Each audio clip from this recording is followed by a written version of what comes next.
Hello, hello, hello. Welcome back to another episode of An Amber a Day, the Functional Nutrition Podcast. I'm your host, Amber Fisher, and as I'm recording this right now, it is Valentine's Day. Happy Valentine's Day. I hope you guys had a good one. Right now in San Antonio, it is freezing cold. They're calling it the polar vortex. They always make up these very ridiculous names when it gets like slightly cold here. But this time is actually historically cold for us. So the low tonight, I think, is supposed to be 5 degrees. The coldest night on record in San Antonio is actually in 1949. It got to 0 degrees Fahrenheit. So this is a pretty rare event for it to get this cold, and they're telling us that it's going to snow tonight. So everyone's excited. I was at the grocery store the other day, or yesterday, I should say, and there were people panic buying like entire cartfuls of like bread and snacks and stuff because apparently they think that the entire world's going to freeze over and they won't be able to leave their homes for months. So they bought months worth of groceries. It's supposed to go back above freezing on Tuesday, and today is Sunday. So that's all I have to say about that. But I just am excited to be here. Today's topic, I'm going to start a PCOS series. I have been wanting to talk more about PCOS for a long time. And whenever, you come up with your content calendar, when you're doing a lot of work online, you sort of plan out what things you're going to talk about. And over the last 6-8 months, PCOS has not been on the content calendar too much. And I was like, gosh, I miss talking about PCOS more. I mean, that's my specialty. And so we're going to do a series on PCOS. And today's topic is, okay, so you've just been diagnosed with PCOS. Now what do you do, right? So if you are new to your diagnosis of PCOS, if you just went to your doctor and they were like, oh, hey, there are cysts on your ovaries, you have something called PCOS. Or sometimes they don't even do an ultrasound. Sometimes they just diagnose you based off symptoms. So we'll talk more about that stuff in a minute. But if you've just gotten a diagnosis or you think you may have PCOS, here I am, a functional nutritionist, and I'm going to tell you what I would do. What I would have you do, where I think the best places are to start. So if you're new to the podcast, though, I always spend the first 10 minutes or so chatting about my actual life. So if you want to get into the nutrition stuff, you might want to skip ahead a little bit because I'm about to update my fans. So how are you guys? Hope you're doing well. As you can see, if you're watching this on YouTube, hello, YouTube. I am in a new setup here. So I used to be over there in the room in a lovely little corner with my shelves and my supplements and all that behind me. But I have started a new project with a friend of mine. We are doing a new podcast called Advice We Need. And it's like an advice column podcast where we answer women's questions on health, relationships, sex life, like all the stuff. And, I bring the functional nutrition perspective in on certain questions, like, some of our first episodes are on body image and things like that. So I bring a health perspective to it, but also I enjoy answering people's questions. My friend Jen and I, who are doing this podcast, we're both the kind of people that people often ask for our advice. We just sort of have those kind of faces where people are like, hello, I just met you, but let me tell you all your secrets. And good for them. I'm a good secret keeper. But yeah, so we wanted to sort of have a format to answer a lot of these kinds of questions. And so, if that's something you're interested in, you can find more about that on, if you follow me on Instagram at Amber Fisher Nutritionist, there's links to that podcast and all the promo content about that on there. But the whole reason I'm telling you that is that we've been working on that like crazy. And one of the things we wanted to do, because we're in separate places in the world, she's way over in Croatia and I'm here in Texas. So we wanted to be able to have, for our videos, to have us side by side on the on the screen. And so in order to do that, we had to have a setup that looked pretty similar from hers to mine so that it would kind of match. So I moved my desk over here by the window, and it also gave me the opportunity to bring my fun little plant back in to the shot, and also to get these cool new signs. So I've got one for the other podcast, but I made one for us, guys. An amber a day. I thought it was time. You know, I watch a lot of podcasts on YouTube, and they always have their cute little sign behind them, you know, and I'm like, hey, I want to do that. Why shouldn't I? So here we are. We've got the sign. I think this is episode 36, maybe 37. So we're chugging right along there with the episodes, and I'm excited about it. You know, it's something that I put on the back burner for a while when I was, you know, pregnant, having my son and everything. And I'm so glad I came back to it because I've really, really been enjoying podcasting and talking with you guys. And I'm really feeling like I'm starting to get to know a lot of you. And so, you know, I just want to say thank you. Like, thanks for being so interactive with me. I think, you know, maybe sometimes people think that, you know, whatever, for lack of a better word, content creators. I don't like calling myself that, but I guess it's sort of what I am. Content creators don't like to, like, you know, they don't like to hear from people who listen to them or whatever. You know, people think like, oh, they're not going to want me to say anything to them or comment on them. I love it. I love to interact with you guys. I love talking with you guys on Instagram and stuff. And then some of you are actual clients, and I love that work too.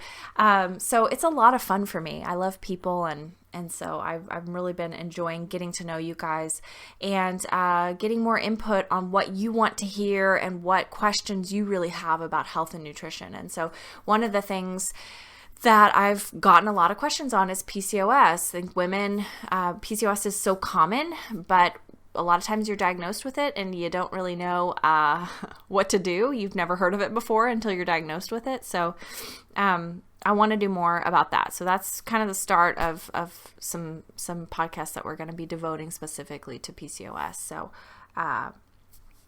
yeah. But set up this new little area here, and I got me a real comfy chair. I might have to actually hold the microphone closer. I don't know, because I don't know if it's going to pick up on my voice as well. Maybe if I move this back. Let's see. I don't know. Now I'm messing things up. I probably shouldn't do that. We'll just see how it goes. But I feel like if I can be more comfortable, then I can speak more from the heart. You know, there's something about being in a comfy chair. I just feel like with COVID and being at home, like some of these things just matter more than they used to. Like particularly being in a comfy chair. For the longest time in my home office here, it was just like, you know, a desk that I didn't really like and a really hard, obnoxious chair where if I had to do any work down here, like my butt would hurt after like 15 minutes. And a couple weeks ago, I was like, why am I still sitting on this uncomfortable chair? It's been almost a year that I've been doing my consults from my home office. And yet I'm still sitting on this uncomfortable chair. So I just went right in the living room. I got this little bad boy. He used to be in my actual office a long time ago. And I'm like, you're coming with me, buddy. So we set him up. And yeah, it's really hard to get in here. I have to like climb over, but once I'm here, ooh man, it's zen. So I'm very comfy. So yeah, it's like being in the living room and we're having a sleepover and we're talking about the real shit, the real stuff with PCOS. So, okay, you've been waiting. Here's what you've been waiting for. What to do if you're diagnosed with PCOS. Okay, so the common experience is a lot of women that come in to work with me, I hear this some version of the story a lot. They've never really had any issues that they like knew of. Maybe their periods were a little irregular or whatever, but they've been having trouble having a child, and they go in to see their doctor and their doctor's like, you know, you maybe you're carrying some extra weight, or you've got like some facial hair issues or whatever. And so they do an ultrasound and they see cysts on the ovaries, and like, okay, you have PCOS, right? But there's the other kind of experience too, and this is one that I experienced, which is you've had issues with your menstrual cycle since puberty, right? Like never been regular, always been really heavy, or just like long periods of time without one. Always struggled with like facial hair issues, always struggled with body fat in the abdominal region, whatever it may be. And you would go to doctors and they'd be like, well, just go on birth control. Just take some birth control. It'll regulate your periods and all will be well, right? And so they may or may not have told you, hey, you have PCOS. I'm trying to think back to when I was diagnosed with PCOS, and I really had to kind of fight for them to put a name to it. Sometimes you have to do that. I've even had clients tell me that they actually went into their doctor and told their doctor, hey, I have PCOS. And then the doctor was like, oh, really? Well, let's look at your ovaries to confirm it. They'll tell them like, hey, somebody else told me that. I'm not recommending you do this, guys, but this is an actual client of mine told me that she did this. She looked at the symptoms online. She was like, I'm pretty sure this is me. Went into her doctor. Her doctor was like dismissive of it. So went to a different doctor and told the different doctor, hey, I've been diagnosed with PCOS. And the doctor was like, oh, okay. Did they do an ultrasound to diagnose it? And she said, no, they didn't. So this new doctor was like, well, let's go ahead and do that just to make sure. And what do you know? She has PCOS, right? PCOS is diagnosed based on a few different things. It does not have to be diagnosed by ultrasound, but I always like women to try to get an ultrasound if they can from their doctor, just because I think it makes a big difference in your perception of your diagnosis. Like it makes it really real. And also sometimes women do have symptoms, but there's not actually a problem with their ovarian function. So it can change, the type of way that we work together. So in order to be diagnosed with PCOS, you have to meet certain diagnostic criteria. You have to have 2 of 3 of the following: hyperandrogenism, which is like the presence of elevated testosterone levels, or, it can be seen on the body by like excessive hair growth. So this is why women with PCOS often have facial hair or extra thick hair or whatever it may be. Ovulatory dysfunction is the second one. So if you're skipping periods, or your periods are really long and irregular. And then third is polycystic ovaries. So most of the time what they'll do is they'll look at the ovaries and they'll notice the hyperandrogenism, and then they'll say, yes, you have PCOS, right? But sometimes it can be diagnosed without having an ultrasound. I just think it's like better to have the ultrasound, right? So you can see it. So when you're diagnosed with PCOS, it's often one of 2 things. Either it's a surprise and it's very overwhelming and you're like, what? Like something's wrong with me? And this often happens in women who have already had a child, or they never really had struggles with any of this stuff when they were younger, but like as they got older, these problems sort of have started to develop, and they're like, okay, something's not right here. I've seen that many times. And then there's the other group of women that I was talking about who have struggled with this stuff since puberty, right? And they're like very familiar with it. But so sometimes getting a diagnosis for those women is like, okay, finally I have a diagnosis for this. I know that it's something real. Like it's not just, I'm stressed, so I'm skipping periods. So the unfortunate thing about when you do get diagnosed with PCOS is that if you don't have a good team around you, like if your doctor is not super concerned about it, it can be very demoralizing, because you as a woman, of course, you're going to be concerned that now you have this condition, which is a chronic health condition. It follows you throughout your life. It doesn't go away if you have a hysterectomy. It doesn't go away if you go through menopause. Like, this is something that you deal with throughout your life. So yeah, it's concerning. You're like, okay, what do I need to do? Like, how can I like help myself? And you want to know too, can this be cured? Can it be reversed? There's a lot of questions that you have. Unfortunately, the experience a lot of times is, the doctor basically just says, okay, are you wanting to have children? Are you currently trying to have a child or whatever it may be? And if you say no, then they're going to say, well, let's put you on birth control. And then when you're ready to have a kid, then we could talk about what to do then, right? And a lot of times the approach to PCOS now is stay on birth control until you're ready to have a child. When you're ready to have a child, you can maybe try naturally for a little while. In a lot of cases, it won't happen on its own. And so then you go through, and there's some different fertility drugs like Clomid, Femara that are sometimes used. Letrozole is another name for Femara. Or you can even end up going all the way through the IVF process like I did. It just depends on the severity of the symptoms and everything.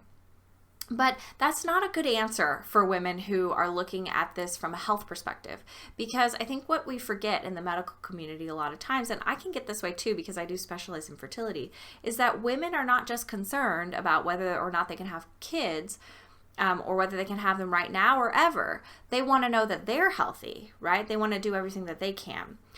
So what we know about PCOS is that it's actually more a metabolic condition than it is a hormone condition. Like, yes, it affects your hormones, and that's a lot of the reason why you end up coming to seek treatment in the first place.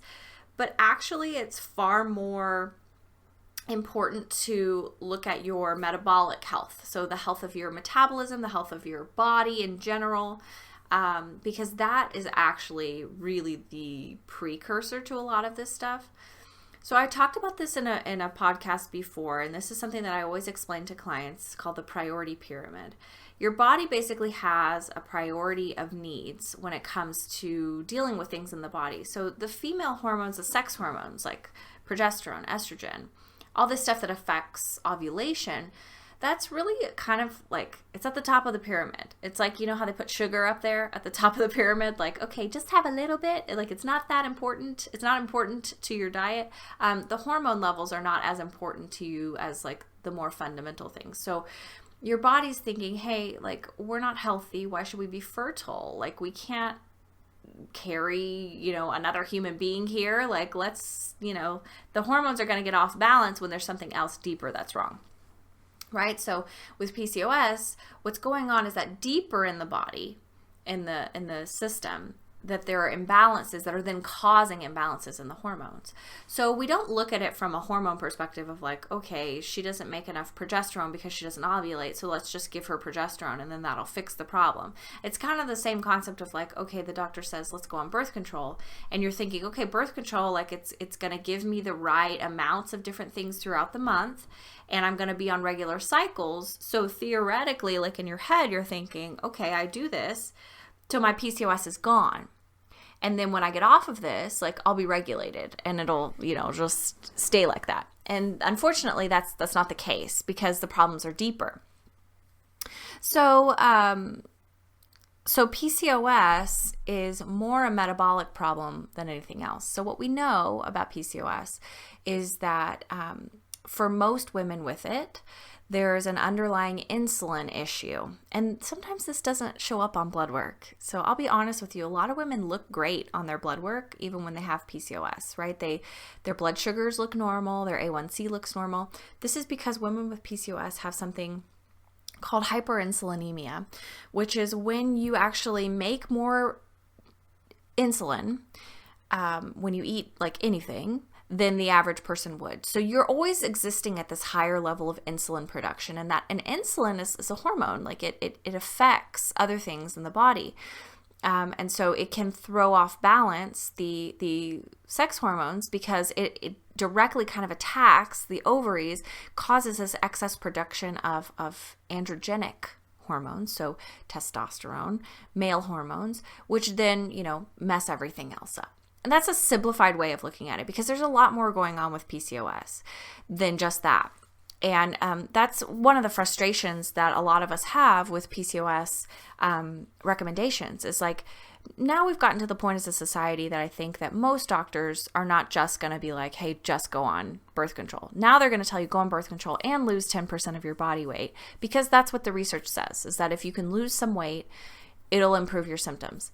But it's so much more complex than that, because there are so many different types of PCOS, and not all of them benefit from this like drastic weight reduction. And what that weight reduction is doing essentially is reducing the amount of insulin that's circulating in your body. So yeah, it's going to improve hormonal symptoms for a lot of women, particularly women who developed PCOS as a result of gaining weight, which does sometimes happen. But it's not dealing with these like underlying processes where it's difficult for women with PCOS to kind of like have the right antioxidant levels. Like there's a lot of like chronic inflammation issues going on with PCOS. There are several different things going on. And so in this series of podcasts that I'm going to do, I'm going to try to tackle each one of those topics sort of individually as much as I can. And I'm going to try my best not to ramble too much. This is such a passion of mine because I also have PCOS. So the treatment of it is a huge passion of mine, and I love talking about it. And I know I can get off topic with it a little bit. But I'm going to try in each of these podcasts to kind of address the deeper root cause type things that can be going on with this, and ways to address it. And the cool thing is that, you know, when it comes to actually addressing PCOS with like concrete changes in the diet or lifestyle, a lot of it overlaps, right? Like it's hard to go wrong eating whole foods. Like it just is, you know?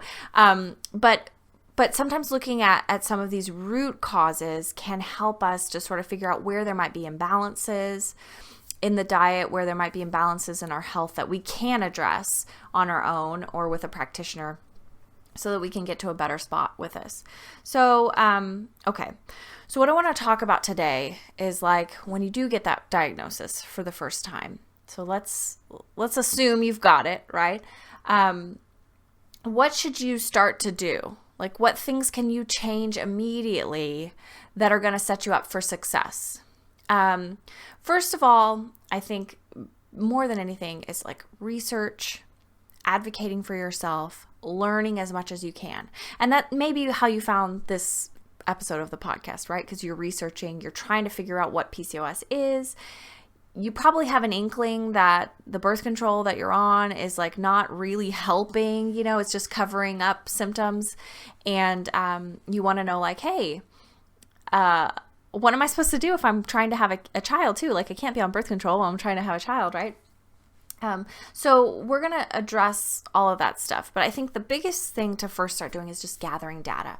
And I'll be honest with you, like there's a lot of stuff out there. PCOS is a big money maker in the industry. And I'll tell you why that is. It's because it's the most common gynecological condition at least in the developed world. So they estimate about 7% of women have PCOS, and that's a pretty big number considering how many women there are in the United States, you know, and since PCOS is a fertility condition, it is one of those things where now we've got a whole industry that gets built up around it, like the fertility treatment centers are working with a lot of women with PCOS, and you know, there's a whole cottage industry around it. And since PCOS is also a metabolic condition that can be helped with diet and exercise, of course, you've got all this industry coming up around that. You've got like diets targeted at you. You've got meal plans targeted at you. You've got practitioners like me, hey, targeted at you.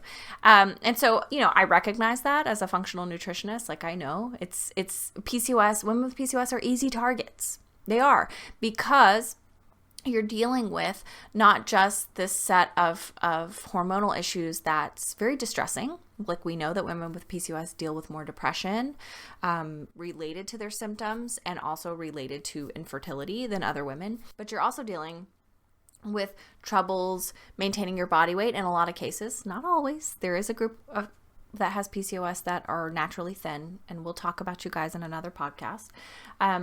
But, you know, the majority of women with PCOS struggle with their weight. So like, hey, it's a great opportunity for the diet community to try to offer services. And not everybody does it with bad intentions, right? Like, I really think most people in the diet and health industry actually care and like want to help. They just sometimes they do it in a way that's not helpful in the end.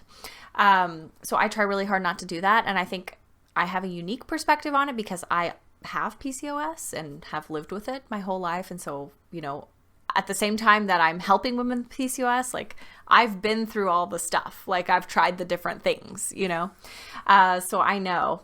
But there's a huge industry around this. So you're going to find a lot of information out there. Some of it's true, some of it's not true. And it can be very overwhelming and very confusing. But I do think it's an important part of the process when you're diagnosed with anything to start doing your own research. My recommendation would be to start with like PubMed, right? Like looking at journal articles. And you can read the abstracts of them for a general consensus on what the articles found. Keep in mind that research is not all created equal. And you may find things that say one thing and then things that say another thing. Researchers do the research, then they come to their conclusions, and their conclusions sometimes are overblown. Sometimes they're taken out of context in the media, whatever it may be. So always with a grain of salt, but I think it's good to kind of see what's out there so that you can take that information to your professional that you're working with and ask them about it. I don't think there's anything wrong with being informed as much as you can. My caution with trying to be informed is, number one, don't try to do all this by yourself. I think if you're really dedicated to finding solutions for your PCOS, you do need to have a good team. Like, you need to have a good doctor who knows about PCOS and is confident treating it. And you need to have a nutritionist. I see a lot of people trying to do it on their own, and that's fine. Like, you end up getting a lot more answers and getting a lot further if you're working with a professional. So one benefit of the professionals too on your team, especially nutritionists because they have more time with you, is that when you do find research or you do find people saying different things, you can take that information to your nutritionist and you can say like, hey, is this true? Or like, what do you think about this? So, some examples are, I get questions a lot about the ketogenic diet, and a lot of my women with PCOS will try keto. And for some people it works, for some people it doesn't work, and there are different reasons for that, and we kind of go into that when we're working together. But it's something that's like really glamorized and sort of put out there now as like the cure for PCOS, right? No, it's not the cure. So I'll just put your mind at rest right now. There's no cure for PCOS, okay? But I will tell you that there's a large subsection of women with PCOS who can get their fertility back, who can get their periods back, who can start ovulating again, and essentially, for whatever definition the word is, cure their PCOS. There is a large subsection of women that can do that, and I've seen that before. But there's also a subsection of PCOS where that's not really possible, and it doesn't happen because there are even deeper seated metabolic, even genetic issues at play here. So we'll talk more about the different types of PCOS in another podcast, but suffice it to say that, there's no known cure for PCOS. Birth control is not a cure. Keto is not a cure. There's no special magic diet for PCOS that's going to cure you. But if your body has the resources that it needs, sometimes you can regain your fertility and health if you know what you're doing and you're working with somebody who knows what they're doing.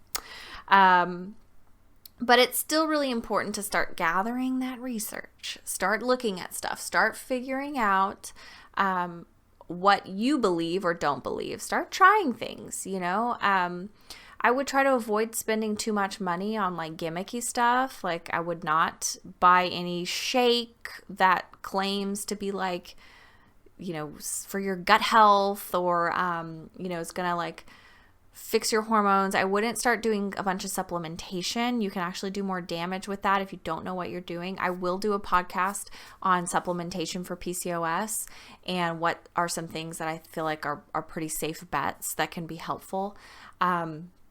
So stay tuned for that. But the first thing that you need to do when you're diagnosed is to make sure that you've got a good team.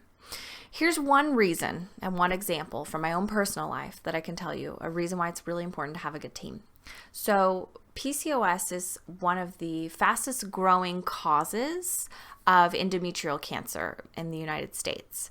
And I developed endometrial cancer at 25 as a complication of PCOS because I was not taking any kind of birth control. And so my body was not getting flushed out regularly. And that can happen. And that's one reason, as an aside, that sometimes birth control is the right option for women. Sometimes it's important. Sometimes it's necessary. And a lot just depends on you and where you're at in your life. But it's rapidly becoming a problem among young women that are developing endometrial cancer. And in a lot of cases, it's really sad because it's developing and they're not catching it early. And, endometrial cancer is one of the most curable forms of cancer, but still all these women are losing their reproductive organs. I'm fortunate enough that I was able to find good healthcare providers that caught it early. And I was able to go through the process of IVF to sort of speed along the fertility process, have my son, and then when it did come back after he was born, I was able to have my hysterectomy last year and not, miss out on the chance of actually growing my own baby, which I really wanted to do. That was important to me. So I was lucky, but I know I'm part of a support group and I know many women that did not have that option, either because it was caught too late, because they fell through the cracks, or even potentially later, their oncologist wasn't more familiar with some of the conservative treatment methods or didn't believe that it was as important for them to be able to have a child as not. So this is when it starts to get really, really important. Because even if you're young, let's say you're, 22 years old and you just got diagnosed and you're like, I don't want to have kids, or I don't want to now, maybe later, but you're not even thinking about that. It's still really important to have a good doctor, because when you do get there, you want to be able to get there. You need to have somebody who's going to tell you the truth, and who's going to make sure that they advocate for you and is going to make sure that they set you up for success. So how do you find a good doctor? Well, that's tricky, right? Because good doctors, there are a lot of good doctors out there, but it just depends on finding somebody who really is very aware of women with PCOS. If you feel like you're being brushed off, you're being not taken seriously, you're pretty much being told there's really nothing to be done except go on birth control. If your doctor turns his or her nose up at nutrition and acts like it doesn't make a difference, that's untrue. And the research says that. So I would find somebody who recognizes both the need to have regular menstruation, right? Because that is important in PCOS, and sometimes we have to use birth control in order to get there, but not always.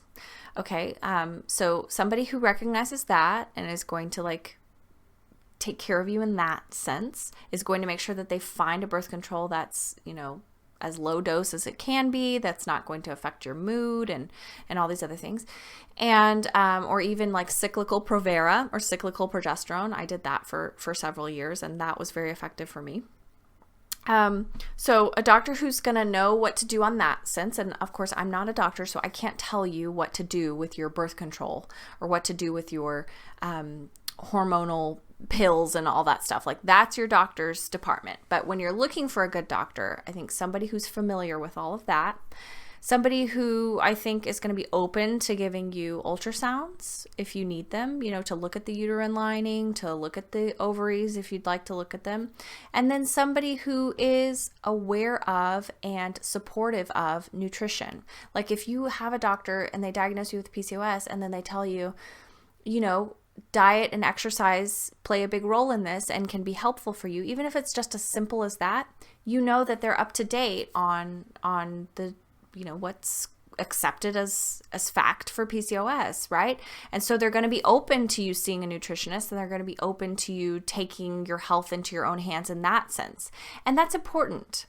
My first doctor that diagnosed me with PCOS told me that there was nothing that I could do with diet. It didn't make a difference at all. And that actually processed food has a lot of added vitamins. So it was fine to just eat a lot of processed food. So there are people out there who will tell you that kind of crazy stuff. The other thing about finding a good doctor is just finding somebody who's just going to listen to you, who's supportive of your concerns. And I think more than anything, that's the most important. Like, you want somebody who's going to listen to you, because if you're not taking birth control, if you choose not to for whatever reason, or you're trying to conceive and you're not having regular periods, and you're having weird bleeding or spotting or whatever, even though you're only 25, it's important that your doctor takes you seriously and says, hey, this is not normal. Let's do a biopsy, or let's do an ultrasound, and let's look at what's going on. That's how I was diagnosed with cancer. So it's very important that somebody not let you slip through the cracks, okay? So finding a good provider is the first thing, along with doing that research and knowing what's going on. And yes, I think having a nutritionist on your side is important too, but to each their own. You can try to do this on your own as well. Okay, so that's the first thing. The second thing to do when you're first diagnosed with PCOS is really start looking at your diet. I'm going to obviously go into a lot more depth on that in other podcasts, particularly for the different types of PCOS, because the diet strategies are different. But I think it's worthwhile to look and see what works for you. And there are a couple of strategies that I find help women with PCOS be more effective with diet. Number one, of course, working with a professional who knows about root causes. Like a functional practitioner is going to be able to look at you and not just see, oh, you have PCOS, you need to eat low carb. They're going to be able to look at you as a whole person and see what else is going on there. Low carb might be part of the strategy. I mean, I'll be honest, a lot of the research says that eating lower in carbohydrates is very helpful for PCOS. That's why they're always recommending low glycemic diets. That's why keto is so popular for PCOS now, because what those diets do is they reduce the amount of circulating insulin, which then can help with the hormones. So it can be an important part of PCOS treatment, but not always. Not always. There's a group of women with PCOS who do worse because they are adrenally driven. And so that very stressful kind of diet can actually stress out their adrenals more and cause more problems. I would say, though, if you do carry any excess body fat around the middle, you probably would be served by restricting your carbohydrate intake some. And sometimes women think they don't do well with low carb or lower carb because they feel kind of bad on it for the first few days or the first couple of weeks. That's normal, though. It's normal when you're transitioning to a new diet to kind of not feel super great. You're not going to feel immediately better the next day. And if you're not feeling good, it's probably not so much the carbohydrate intake, unless you're going really, really low, like keto low, which I just am not crazy about for most women. But it's probably not that. It probably more has to do with things you're swapping in. So a lot of times when women go lower carb, they eat a lot more eggs, which is a very common food sensitivity. They eat a lot more dairy, which is a very common food sensitivity. So that's another strategy when looking at your health, is if you have access to it through a practitioner, I think it's good to get reliable, professionally done food sensitivity testing, because I've never seen a woman with PCOS that doesn't have food sensitivities. It's just extremely common. And this is why a lot of the dietary strategies for PCOS circulate around removing gluten and removing dairy, right? Because those are two common food sensitivities. And there's a lot of thought that okay, we remove those and then a woman's going to feel better, right? That doesn't necessarily have to happen. It all depends on the woman. And that's why it's important to get your own food sensitivity testing done. I've talked about food sensitivity testing many times. It's a huge part of my practice. I make everybody who works with me do it. It's just the first step before we can get started. But, I always recommend going through a practitioner, because labs are all different, and food sensitivity is notorious for being a little unreliable, especially if you get those like home kits that you buy online. I won't name names, but yes, there are better quality lab results out there from different companies, depending on who you're working with. So working with a practitioner for that is important. But looking at your carbohydrate intake, your potential food sensitivities, a great place to start sometimes for women is to do like a Whole30. If you've ever heard of that, that's a paleo kind of challenge where you eat only whole foods for 30 days. You know, you'll hear different kind of people turn their nose up at that. Yeah, it's not the end all be all, but I think it's a good place to start. It's a good way to kind of get your head around eating whole foods, because your diet strategy, whether it be low carb, not low carb, whether it be what foods it removes or doesn't remove, it's going to center around eating whole foods. As a woman with PCOS, it's going to be very important that you place a focus on healthy food, on fruits and vegetables and whole foods, not processed foods, even if they're healthy processed foods. And that's important for the inflammation portion of PCOS, which is a big component that we often don't hear about. We hear a lot about the carbs, and we hear sometimes about the food sensitivity, but we don't hear a lot about inflammation. And inflammation has to do with several different factors, you know, like our mitochondria play a role in inflammation, and our food sensitivities play a role in chronic inflammation. Our lifestyle plays a role in that. The quality of our food plays a role in that. So all these things are playing into it. But if you were just diagnosed and you need a place to start with eating healthier, the best place to start is to have somebody put something together for you that you can then follow, right? So if you can work with a nutritionist, that's obviously best. But if you can't, doing something like a Whole30, even following like they call it the AIP, the autoimmune paleo diet for a month, anything like that that's going to like help you sort of reset your mind, reset your taste buds. It'll be tough. It'll be a challenge for sure. But you can do hard things.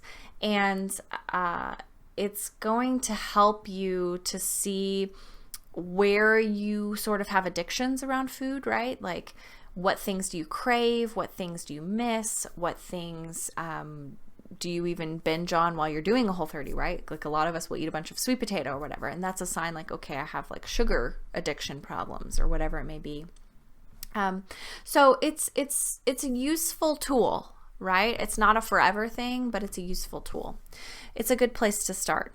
Just clean eating in general, trying to eliminate fast food from the diet or drastically reduce how much of it you eat, trying to reduce how much you eat out and cooking more at home, reducing the amount of grains in the diet. All those things are important, and that's a good place to start.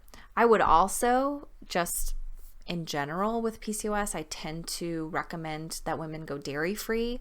I've just seen that be such a problem. It's not always 100% necessary, but I do always recommend kind of cutting back. And there are so many good substitutes for dairy now. So, if you can get like dairy-free cheeses and things like that, it helps just to kind of balance things out a bit, especially if you're planning to go lower carb, because a lot of times you'll see those diets wanting you to like make weird stuff out of like Parmesan, like bread out of Parmesan or whatever. I would not recommend that. So in general, even like, even if you do, the one reason I like Whole30 is because the concept behind it is to really truly eat whole foods. It's not paleo, where, you're eating whole foods, but you can make like a lot of coconut flour stuff or whatever. Like I don't recommend doing that because it's nutrient poor. We're trying to get more nutrients into you. It's less about what you're cutting out and more about what you're putting in. So we'll talk more about that in another podcast. But yes, you do have to look at your diet with PCOS. Unfortunately, I wish you didn't. I wish it didn't make a difference at all. So you could just like kick back and, eat whatever. But unfortunately, PCOS is a dietary issue. So you've got to look at it. Okay, and the last thing. And this I think is really important whenever you're diagnosed with anything or whenever anything difficult happens in your life. take some time to acknowledge the trauma that you've just gone through. Being diagnosed with a chronic condition, it sucks. It's not fun at all. You may have already known that you had issues and been dealing with them, and so it might be a bit of a relief to have a diagnosis, but it's still sad to look at yourself and say, like, you know, why me? Like, why is this happening to me? I think you have to go through those stages of grief with it. It's just like anything else. Even if it's, you know, your doctor kind of blows it off as if it's not a big deal, even if your family blows it off as if it's not a big deal, like, it is a big deal. And it's okay if you take it personally. It's okay if you're upset about it. It's okay if you're scared. You know, I mean, PCOS has real consequences on our health, not just in our childbearing years, but throughout our life cycle. It's something you'll always probably be fighting a little bit of an uphill battle with. That doesn't mean that there aren't solutions for it. And that doesn't mean that there aren't things that we can do to really improve your health and set you up for success. But it does mean that, you know, it's okay to be like upset about it. And your feelings are valid. So I just want to say that first, because I think we often get into this mindset about it that, you know, it's all just either the woman's fault or she caused it to happen or, you know, whatever. So she's not allowed to be sad about it. And that's not true. PCOS is not your fault. You did not cause it to happen. Even if you got it because you gained a lot of weight, it's not your fault that you gained that weight. And it's not your fault that it happened. Plenty of people gain weight and don't develop PCOS, you know. So there's more going on with it than you. And it's not your fault that it happened. I do think that it's your responsibility once you are diagnosed with something to set yourself up for success with it, to take back some power. It's very empowering to take back some control over these issues. And with PCOS, you do have some control. Like, you have control over what you eat, and that plays such a huge role in your health with this condition. So that's one way that you can start taking back some of your power. It's not like this thing where it's like, oh, it's all genetic and there's nothing I can do about it. You know, I mean, sometimes I hear that from women, and I think that's a very disempowering place to be, you know, to think that there's no ability to make any change, that it's all genetic, so none of it has anything to do with anything that you do. It's just simply not true. Yes, some of us, myself included, have a genetic form of PCOS that is more severe, and whether we eat well or don't eat well, yeah, we may still have symptoms and we may not get our ovulation back or whatever it may be. That doesn't mean that the rest of us can't be healthier. That doesn't mean that we can't improve. So yeah, taking back some control. And I'll tell you, when it comes to the weight portion of this, because I know many of you who have just been diagnosed are worried about your weight and feeling like you can't seem to get it off. You keep gaining it even though you don't eat very much. That's not all in your head. That's very common with PCOS. But there are things that you can do, and we can get the weight off of you. So I've never, to this day, had a woman with PCOS that we weren't able to get to a healthier body weight.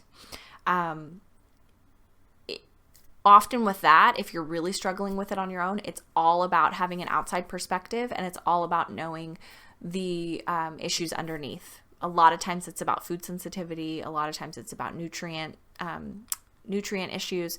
So when it's really, really difficult on your own, it's usually requires the intervention of a professional, but it's not impossible. So those are the 3 things I would do. Start advocating and researching, start looking at your diet and cleaning that up as much as you can, and start sitting with and processing the trauma and just allowing yourself to feel sad, to feel bitter, to feel angry about it for a while. You will come to a place where you're ready to take control of it, where you're ready to gain some perspective on it. The perspective that I've found over the years is that, hey, if I didn't have PCOS, I would never have really started paying attention to my health probably. And changing my diet, I wouldn't be in this beautiful career that I'm in now. So many things would be different about my life if I didn't have PCOS. And I would be a much less healthy person for it. Like, I am a significantly more healthy woman because of PCOS than I would have been. So yeah, it's an uphill battle that I fight every day. But sometimes, your enemy is also your friend. You just take them by the hand and walk along together. So that's it for today. That's it for today, guys. I'm going to wrap it up. You're going to hear my outro again. But if you have questions for the podcast, if you have questions for the PCOS series, feel free to send me an email. The email address is below, but you can also, I'm just going to say it here, anamberadaypodcast@gmail.com. Email me. You can DM me on Instagram. I don't care what you do. Just get in touch. Ask me your questions, and I'll incorporate them into future episodes. Really good to talk to you guys today. And oh yeah, if you're on TikTok, I'm on TikTok now. So if you're there, find me at Amber Fisher Nutrition. I'll put all this stuff in the description box below for those of you watching or listening. But I hope you have a beautiful week, and we will talk soon. Bye.